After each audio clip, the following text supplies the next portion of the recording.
मैंने समुद्र किनारे रेत से एक लड़की की मूर्ति बनाई, लेकिन अगले ही पल कुछ ऐसा हुआ जिस पर मुझे खुद यकीन नहीं हुआ।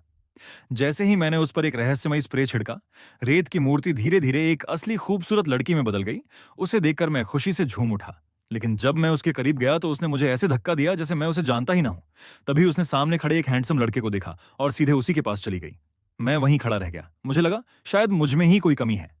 तभी मेरी नजर पानी की एक बाल्टी पर पड़ी। मेरे दिमाग में एक खतरनाक आइडिया आया। मैंने गीली रेत को अपनी बाहों पर लगाया, उसे बार बार आकार दिया और फिर वही जादुई स्प्रे छिड़क दिया। अगले ही सेकंड मेरी कमजोर बाहें लोहे जैसी ताकतवर बन गईं।